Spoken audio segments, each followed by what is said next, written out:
Obviously, there's some outside sources that always give information on, how our guys played. But from our office, from the Smith Center, our offensive MVPs this past weekend, two receivers, Pat Bryant and Casey Washington. I thought those guys, played a lot of good football here. But those two guys in particular, obviously the Casey with the big play at the end, with Pat with two touchdowns, and then also three guys on offense. We also gave it to Luke. Just thought, first time quarterback, you know, starting the game the way he did, the first completion, the second completion, the third completion, his demeanor, some of the things he did with his legs, really the composure to go out on that last series. There was no anxiety in him. It was just kind of let's go out and roll and see what happens. I thought that was really good. Defensively, another great story of a new safety coming in and doing great things. Miles Scott, we moved him in the spring, and a lot has been said about that. I just thought he, handled the moment really well. Obviously, that one play, a huge factor in the game, but he made so many other plays. Just really good awareness, common sense, demeanor, cutoff, skill, down in the box to play the quarterback. Just a really, really good opening game for him. I think he's going to be a very good football player here for a long time. And then special teams gave it obviously to Caleb. I thought, a guy who's put in a lot of football, came back for an extra bonus senior year. A guy that, a year ago I talked to him about, hey, I'm going to give you a chance to win all three phases. Did a good job with that, but really the last 2 weeks kicked the ball extremely well in practice, both as field goal and kickoff. Did a really nice job, and then to have a game-winning walk-off. Well, there's one more play, I guess, but really just an exceptional game. And then we also gave it to Mac Resetich, kind of he only had a limited number of plays, but he had kickoff coverage. He had 3 plays and 2 tackles, right? So like that batting percentage speaks very well. Another good example, I think, young talent. Mac, if I'm not mistaken, he was going to play junior college baseball before we offered the opportunity to come and play football, and has proven to be a very dynamic player. A lot of speed, a lot of ability, best hairstyle by far in the current era that we live in, and just a fun kid in the program. So our look team guys, defensive look going against our offense, Mason Moragan, who actually traveled with us, who was on the verge of playing, has been super impressive in camp. We actually recruited him as a defensive end, and we're playing him as an outside backer, just really rangy, long, athletic, does exactly what we ask him to do, really enjoys the game, super excited about where he is, and could play for us this week as well. Our offensive look, our 2 quarterbacks that gave us looks all camp, Cal Swanson and Jacob Huber, those 2 guys really did a good job of impersonating number 7, but 7 did a pretty good job impersonating himself on Saturday, as we all know. But those guys really gave us a look through camp. And then our special teams look team guy, Mike Manning, just a guy that just continues to be super impressive every day in our practice. He played for us, or my guess is he'll play for us again this year. A couple things on injuries. Guys injured in the game. T. Strain has got to pass concussion protocol, but is in that path. He definitely is progressing in the right direction. Isaiah Adams is all the X-rays, MRIs were negative, and really like the progress he's made in the last 24 hours. Zy Chrysler just had couple guys had cramping issues. Zy was one. There was also Xavier Scott, Kanena Odolaga, and Josh Geske. Those guys all had some cramping that took place, so they'll return. We just got to make sure that this week's going to be even hotter than it was before. So got some encouraging news for Matt Bailey. He had a second wave of tests, and all very, very positive, so he's progressing even further this week than we had hoped. So really excited about him. If not this week, next week I think we feel pretty good about.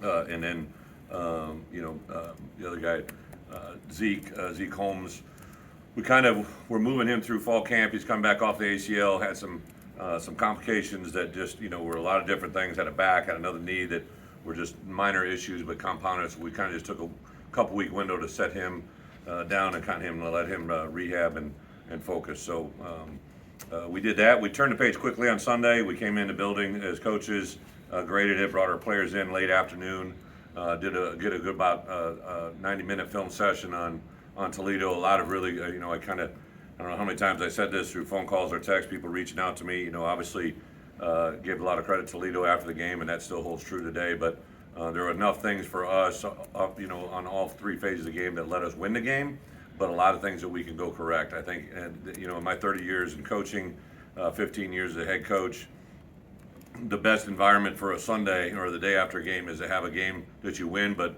do enough things that you need to correct so that they have a great frame of mind. And I thought our guys really bought into that. Had a lot of today with no class, right? We've been able to have some guys through the building, brought some guys in. Hey, this is where I think you are. This is where I think you can go. Just a lot of really good conversations.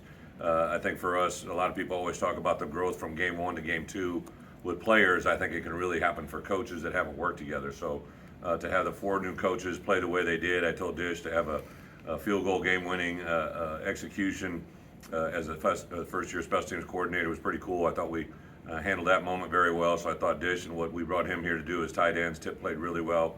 Also on the offensive side of the ball, Thad Ward, 2 running backs come in and do what we did, but also just a lot of other things that he's done in the building jumped out before that game, and couldn't be more excited about those 2 guys. Charlie Bullen, our outside linebacker play, the 3 guys that played the most amount of reps were pretty impressive. Alec Bryan played his most complete, really good game overall. Seth and Gabe continued to be pretty impressive and like where they're at. And so he had a tremendous, and then Antonio Fanelis, we were thin a little bit at corner, especially when T. Strain went down. I thought he handled the moment, moved guys around, and did a really good job. Aaron in his first role, obviously he had the bowl game, but this was his first opener as a D coordinator. I thought he really adjusted and handled the second half very well. Overall, to come into a halftime where we had 9 penalties for 90 yards and only have 1 in the second half, I think they hurt us. I know I said some things, I know others did as well, so that part was really encouraging. And then just the way we started the game offensively and the way we ended it offensively speaks volumes of where I think that unit can go. And defense, a lot of the things we did were self-inflicted. I mean, they were a very good team and a lot of talent, but excited where they could go. So we turned the page and jumped into our Kansas prep. Lance and I have known each other a long time. A lot of you really know that story. He first started off in Wisconsin at a Division III level, and everywhere Lance has gone, they've always won. And it's just super important to realize like he is a solid fundamental coach, offense, defense, special teams. Has surrounded himself with coaches that have been with him a long time. They believe in their system, they believe in what they do, and it's proven to be successful everywhere he's been. So a tremendous challenge on Friday. Super excited to get there and see where we're at, and be a part of one of our things we've talked to our players about is just embrace the whole travel experience from beginning to end, right? So we're going to go on the road the first time together, 74 players, a group of coaches and support staff. We'll fly over to Lawrence. I'm sure they'll have a great crowd. I know it's something that they've been aiming towards and talking about for a long time, so we're excited about the opportunity. Coach, what did you see from the rushing defense on the game film, and maybe some things you'd like to get cleaned up before Friday night? Yeah, I think overall in defense, like I said a minute ago, there was definitely enough things that we did well to win the game, but things we got to do better. They have a little bit different approach. Their quarterback obviously accounted for a large amount of their rushing runs. He had 20 runs on the day. I think about 15 of those were self-designed runs that gave him the ball and featured it. So anytime that you have a game, whether it's success or failure, you got to learn from it equally, and I think our guys will do that. Put a couple people in new spots or new faces on the offensive line. What did you see from that group, and what's kind of next for them? This past weekend? Yeah. Yeah, Geske started at guard, took reps at tackle. It was his first start. I think he would be the first to tell you that, obviously we got through the game and were able to win it, but I know he wants to get better. At right tackle, Zai had started for the first time at right tackle, played, obviously guard for us last year and an all Big Ten player, but he'd really been limited on amount of practice time, and I think that showed in the game. So those 2 guys in particular, I think Isaiah and Julian probably played about where we thought they were, and I think Josh Kreutz really handled the game, the composure, the moments he was in, had no issues with operations or snaps or anything. So he continues to be a very impressive player, and I think a guy that will continue to move forward. We also got Jordan Slaughter in there. I think Jordan just continues to be very impressive, the amount of roles that he fills, snapping the ball better than ever. So another guy for us, a valuable reps at center. And then 2 guys, Zach Barliv or Hunter Whiteneck and Brandon Henderson got in the game as well in limited capacities. But to have those guys continue to come along this week will be a big part. Was there anything you can take from this past Saturday with Finn that you can translate to what you're going to see quarterback-wise with whoever they put out there? Yeah, well, Finn is, really in my 3 years of here, like I literally said this in January when we started watching film from a year ago, like probably one of the more dynamic, explosive playmakers that we've ever faced at the quarterback position, regardless of who we were seeing or what time of the season. He's just a very dynamic player. Really had a great amount of respect going into the game, probably even bigger respect on the back end. I grabbed him after the game and just said, hey, go win them all, because I think they with his his skill set and what they have and the way they're coached, that's a very real thing for them to do. I think his skill set is unique to him, but there will be things that, this week, depending on who we see a quarterback, I just know their quarterback and the way he moves, whichever quarterback they play or roll with, the ability for them to run and create plays with their athleticism is real with all of them. So there'll be a little bit of carryover, probably not the same, but some. Brett, what's the conversations like with the penalties, especially those two that changed the game with the taunting and then the roughing the passer? Yeah, well, some conversations can't be repeated, right? Especially on TV. But I would say that in general, I think they hurt us, right? There was 9 penalties in the first half and 1 in the second half.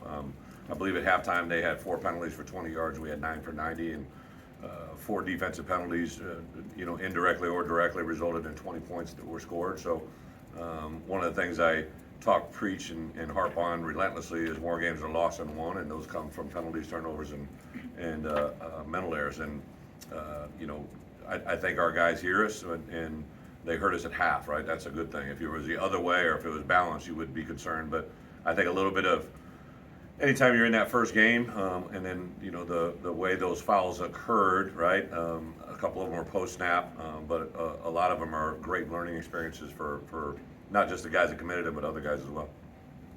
Last year, you went on the road, went at some tough places. Mm-hmm. So how much does that carry over this year going forward?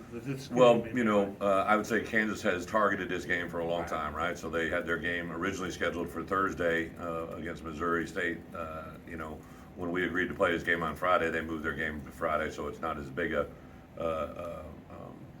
break, or they didn't gain 2 days of advantage of prep for us, right? So I know they got new jerseys, from 1941 that they're going to debut. So there's a lot of thought that has gone into this game, and I think that's awesome. I think that's what college football is all about. And I think that, for our guys, one of the things we learned that first year going to Penn State, like we went into an environment with 110,000. We knew that we were going to be the only ones there cheering for Illinois. So other than a few other diehards, but I think our guys in particular, with the attitude that we preach, the mentality of being an underdog with a chip on your shoulder, this actually plays into our. And I've been told too that we are the underdog. So I think there's a lot of different things that we can play to that we really embrace. For what? Go ahead. No, go ahead. You're good. The delay of game penalty. Just curious as to I saw you had a conversation with the official about this. When they make a change, you can make a defensive change. Yeah. Your guy was coming off and they snapped, or at least it's going to be. What are the rules on what are the officials guide you? Yeah, so there's a variety of different ways. Everybody the standard way is when an offense is on the field and one of their guys raw, that's a normal substitution. You'll see the white hat, what we call the cross, right? So he'll go like this, and then once he turns and faces our sideline, we have 3 seconds to initiate a substitution. Toledo, as most teams, right, they have a planned rotation that I think their coaches are designed to do, right? They know I'm going to get this guy out. We have 3 receivers that, in my opinion, are playing as good a football as I've ever played since I've been here. With those 3 guys, Isaiah Williams, Casey Washington, and Pat Bryant, when we sub, we really don't want to bring all 3 of those guys out. So we'll periodically sub. Hey, first chance we can, let's get Casey out. Let's get Pat out next play. So that happened a lot of times on Saturday where a wide receiver go 1 for 1, and then the OC or the person that's calling the plays would then a couple seconds later send in a tight end for a wideout, and they literally would go from what we call 11 personnel to 12 personnel. Well, when that happens, then we're entitled to sub again. And sometimes because the white hat might be facing us, he doesn't see the initial second substitution. I see it, right? So we sub, and that was the moment of Jesus we had a conversation about, right? Because I knew that we had a second sub, and we should be entitled to do that. So a lot of times, just from game 1 to game 2, a lot of people get better, and I think that's for us. We really take a lot of preparation to make that right, and it's something that we put an emphasis on, and it's important to us. The other thing that comes a factor, they had a couple delay of games because they couldn't get snapped by the time we subbed, and obviously that's something that's a big part of the game. Yeah, that was the question. Sorry, just to clarify. When he. Yeah, so when they subbed, we put Denzel back. We were trying to put another player back out there, and they didn't. Do you have a certain amount of time? So say you're replacing the guy on the far end, left outside linebacker. He has to get off. Is there he's got 7 seconds, or they're snapping? How do the officials handle that? Yeah, I think that as long as you're diligent in your process, right? And again, Robert, as a fellow big man, I hope you appreciate, right? Like some Uh-huh. people can move faster On than a hot others, night. right? So Yeah. I just said, you know, if we're gonna sub in a DB, he's gonna move at a different place than you know, a guy, especially like it's. I have fun with it. I joke with it, and I had tried to make light of it, right? These guys weigh 320 pounds. It's the fourth quarter, and it's their 72nd snap. They're not going to move the same way they did on their 22nd snap in the middle of the second quarter, right? And it's just common sense, but it's the reality of it. So again, as long as we all get better, like everybody always says, how do you define success? I think as a whole, we all just need to get better. Everybody involved in game day, and I think that will be a point of emphasis for me going. And the good news is we have a Big Ten crew again, so we were a home game. Obviously, had a Big Ten crew, but this road game, we get a Big Ten crew going to Kansas as well. Coach Lance Leopold seems to have turned things around in just a few short seasons Mm-hmm. there. From your perspective, what's kind of been the key for him, and what's the identity that he's kind of established there? You know, I don't. Last thing I'm gonna do is speak for Lance. Lance, I think the wins speak for itself. Obviously, last year they started off 5-0, right? And they have a player that's voted on before the season as the Big 12 Player of the Year, right? Offensively, it's very apparent that his coaching style, philosophy, overall program philosophy has continued to show up more and more every year. And I got to believe this year will be another step in that same direction. Lance and I both saw each other at the draft, right, in Kansas City. Like they had a player there, we had a player there, and for me, like I gravitate. Lance and I have always known each other from the time he spent as a head coach there. But like I just naturally like people that are at programs maybe that you know, maybe haven't been the blue bloods, right? I know they're a blue blood in basketball, right, but not in football, I would think. And what he's done is just speaks volumes about what an effect a head coach can have with the people he brings in, the players he brings in, the people that they're around. And I give a lot of credit to the people that make those hires, right? Like I think in college football, you saw it this weekend. There's a lot of probably games that went the way you thought they were going to go, but then sometimes things don't go as planned. You see head coaches make comments, and sometimes they don't happen the way people foresee them to be. I've never really been at a program that the outside world just taps you on the head and said you're going to be good, right? So it's fun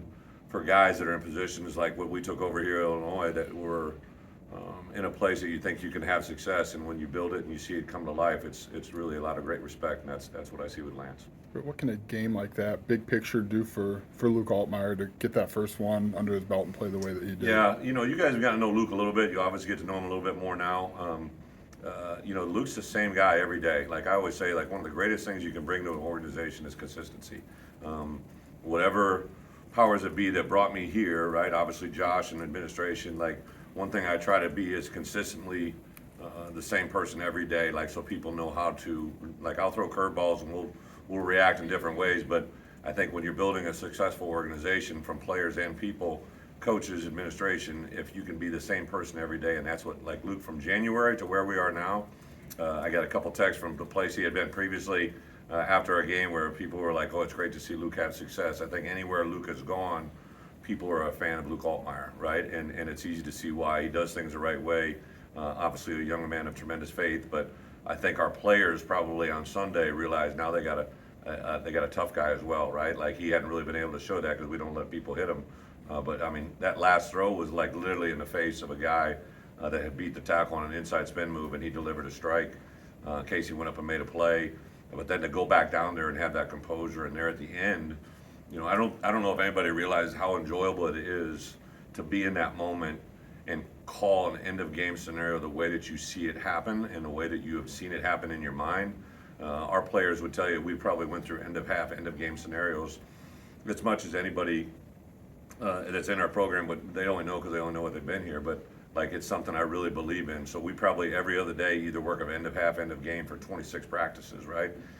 And to get there at the end, to know we have 2 timeouts, we have a makeable field goal, to get the ball centered, to take a timeout when we know that if we botch a snap or we have anything jump, go off sides, to execute a winning field goal. The last thing I was worried about was Caleb Griffin making it. I knew Caleb was going to make it. I just want to make sure our protection, our snap, and our hold was there. And to have that feeling as a head coach is very empowering. And now to know that you have a quarterback that kind of understands what's expected of that position and can fulfill it, that's a very, very big thing.